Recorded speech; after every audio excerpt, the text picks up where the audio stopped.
What's up guys, I'm Shanelle and I am back with another video on how I'm changing my life with Dr. Joe Dispenza'S meditations.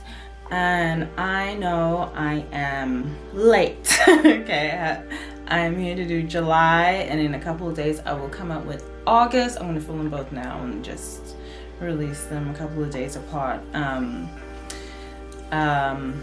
Boy, I meant to do this video a couple weeks ago, but you know, August whipped my ass. That's just the truth of it. And I've just been sitting here for a while procrastinating, trying to get this out, because honestly I need this outlet. This is a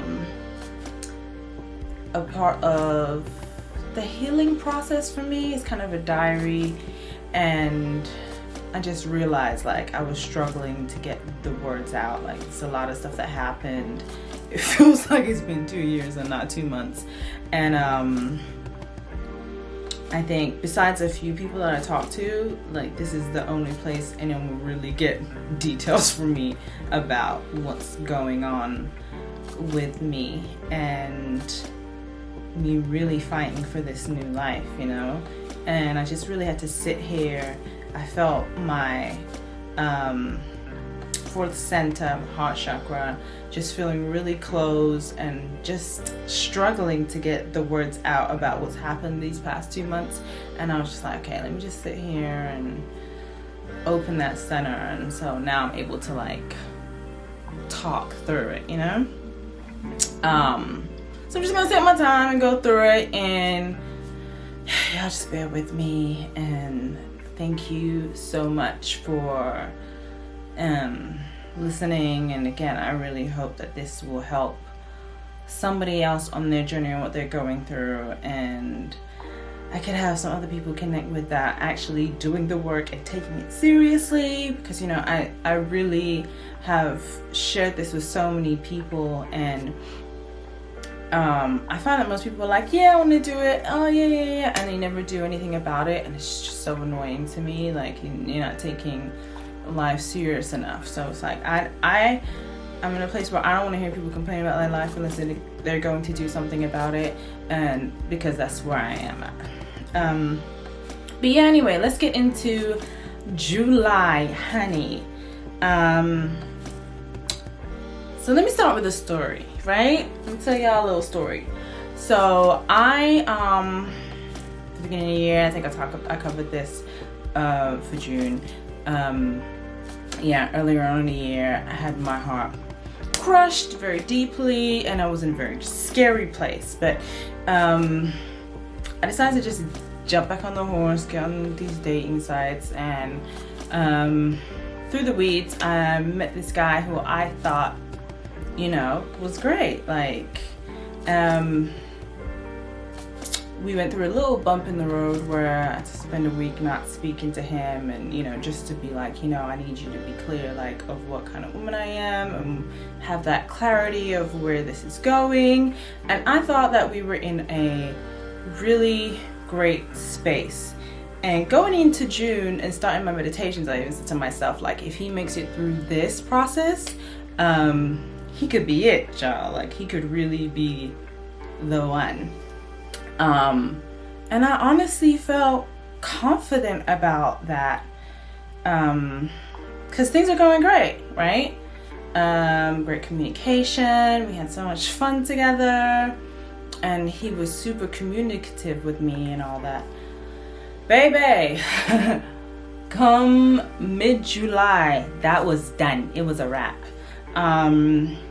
The energy with him completely shifted. He started to become very, like, it was like he was doing things to be purposely confusing, and that was not the person I had been experiencing for months prior. And it got to the point where I was in meditations, and I was coming out of meditations like frustrated and crying, and my friend said to me, and he doesn't even speak like this, he was like, this person seems low vibrational, like, why are you still dealing with this energy? And that was enough for me. Like, I really was like, okay, this is something I knew could happen. Like, listening to Becoming Supernatural and how things that are not a positive effect in your life or was blocking you from moving forward start to just get removed. And so when he said he was low vibrational, it was like, well, what am I holding on to? Really, what I was holding on to is the fact of not wanting to fail again. And then it was a thing of, what does that mean about me, right? So, because I internalize everything. And so, yeah, like the first couple of days, I really, it hurt me and I was very frustrated by it. And then somewhere in that, I found this space of worthiness. And I've never felt worthiness like that before in my life for no reason. It wasn't because like I had a relationship or I booked a job or something. It was just that I was worthy. And I was like, wow, this is what it feels like to feel worthy. Do not cry. This is what it feels like to feel worthy. Damn, like that was so thankful for that feeling. And so that helped me to be able to do that. All right, cool. That's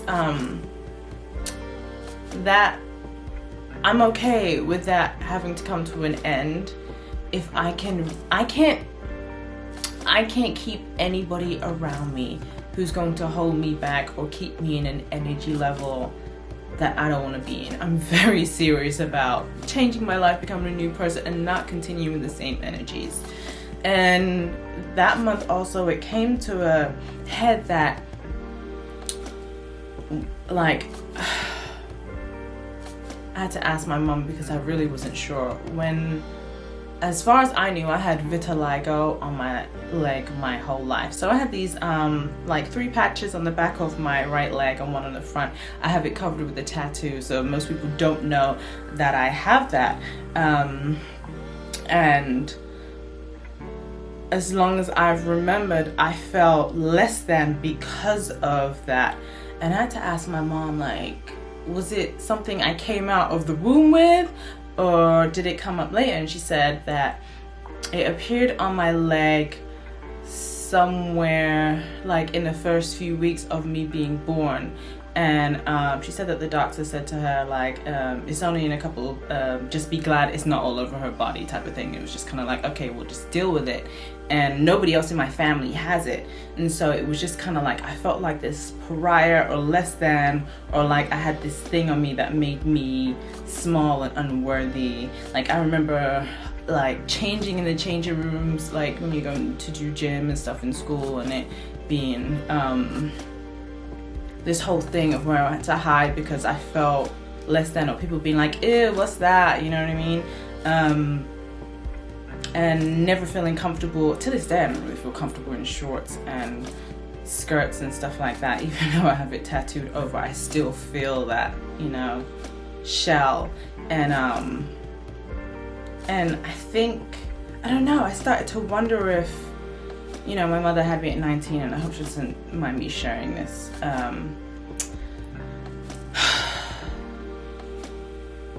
But, my family wasn't kind to her when having me, I'll say that much. And I wonder if, as babies and as children, we're so receptive to things. And I wondered if I picked up on that energy as a baby, and that's where the vitiligo came from. Because I noticed even to this day, like if I feel sad about something or shocked about something, like next thing you know, my whole nail's bent back and broken off, or I hit myself. Like whatever happens outside of me then ends up becoming a physical manifestation, and it's something I have to be seriously careful with. So I wondered if that's where it came from. And I realized, like, being well into my 30s, this thing of unworthiness has followed me my whole life, and just to feel the relief from that is so amazing. Enough yapping about that situation. Okay, so in sticking with that, like around the same time, mid-July, one of my roommates out of the blue tells us that she's moving out. And this girl, this is one of the reasons why I waited to post this video, because I don't want to be talking shit about the girl she in the other room. But it was like living with, or going, you know, you have a coworker you can't stand. That's how I felt about her. And I was like, is that energy me or is it her?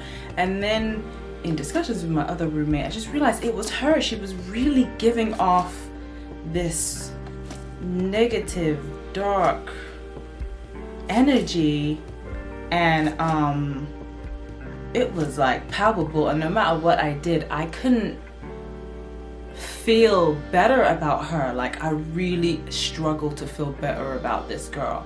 And so when she said she was moving out, my first thought was like, oh God, what are we gonna do? Like, in a pandemic, we're gonna have to try and find another roommate. And then I was like, yo, I'm just glad to be rid of that energy, you know? So glad, and we'll figure it out. Like, this has to be us elevating into another level. So I was just like, thankfully, like, because my other roommate, we get along so well, and I was like, yeah, we're gonna elevate the energy in the apartment, so it's great, fantastic. But boy, I was like, okay, I see these meditations starting to move these things along, because things were just starting to snap out the way, and I was like, okay, cool, just release it, let it go, whatever has to go, just let it go. The things that I was like worrying about, like my car, I was stressed about, you know, I think I had talked about how I'd gotten into an accident and was getting my car fixed. So I had this $500 copay, and I was worried about paying for that, but the guys are kind enough to waive the $500 fee. So I was like, come on, meditations, waive that $500 fee. So that was awesome. I really spent a lot of time every day listening to the testimonials, listening to Becoming Supernatural, and just making sure that my mind was focused on healing and those, because it's so easy to end up being like, oh, this isn't gonna work, this, that, and the other. So it was really great to be able to listen to other people's stories and other people's journeys and how they came through, knowing that me, in that way, I'm not special. I can have those same results, you know? So it's a good way to counteract that squawker in your head that's like, I don't know why you're doing all this, is not gonna amount to anything. So I stayed diligent in that. So I had a little bit of a mystical experience, and I started to see fractal patterns, and I started to feel like I was about to take off, child. Like, I felt like I was coming out of my body, like I couldn't feel my leg. It was like I could feel the energy of it, but I couldn't feel the physical body of it. And I was like, okay, I'm starting to experience what it is like to be in a field, because in all my meditations, it's like I feel like I'm there in a mental space, but I'm not really feeling like I'm in it, you know what I'm saying? And I'm still waiting to experience that. Yeah, so I'm gonna finish this video talking about just the things I found myself being aware of in July. Like, I'm aware of, I didn't like how I was showing up with people. There was just a negative energy, I think, or just in the way I spoke about certain things. It just felt very, like, slightly negative.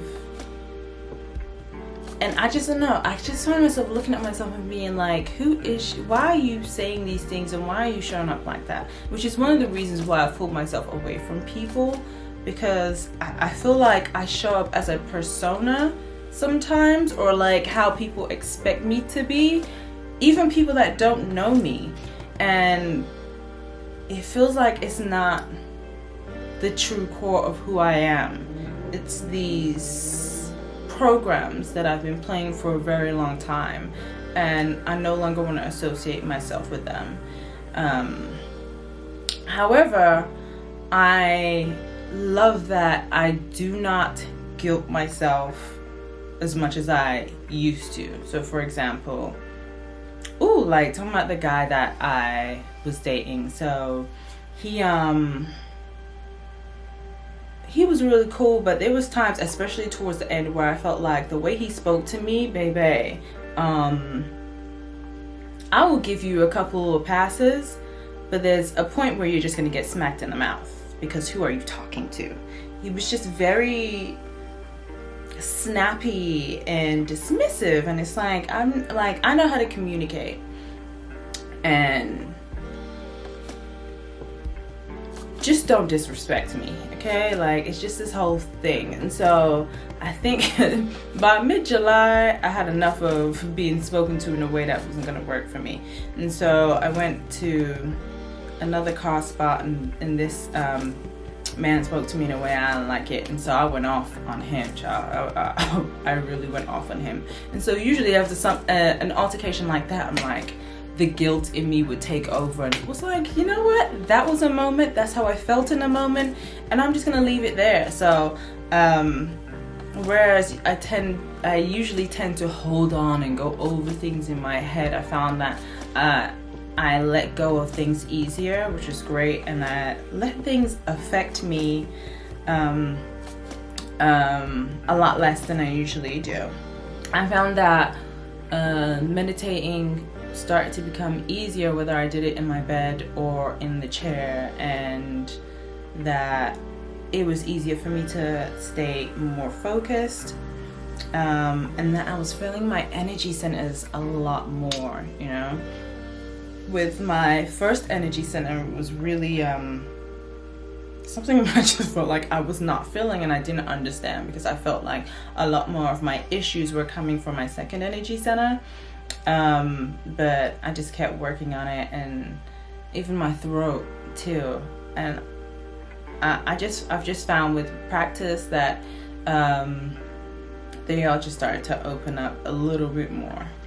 And finally, I'm just gonna finish with, I realized in this month, you know, it's okay to receive love, you know. I think I've always thought about giving people love, and I never really allow myself to receive it, and it's cool. And I decided that, you know, I'm just gonna leave it to the field. When it comes to relationships and dating, I want my husband to come from the field. I'm not messing with these dating sites anymore. I just like the energy of it just ain't right. So yeah, we're just gonna leave it there with July. I'm gonna get into the mess of August, but thank you if you guys have gotten to this point. Thank you so much for listening, and please share with me your experiences if you're in this process too, or you're thinking about doing it. Please, like, just go ahead, you're a child. Well, yeah, like, just go ahead, like and subscribe, you know, like, we here. Let's try that again, shall we? And that was my experience with July. So I'm gonna go straight into August now, and that will be up in a couple of days. But please, like, check out the next video, and then like this video, and then if you like, please go ahead and subscribe. I am gonna be a bit more prompt with these videos, so if you enjoyed them, please let me know, and I'll see you in the next one. Thanks, guys.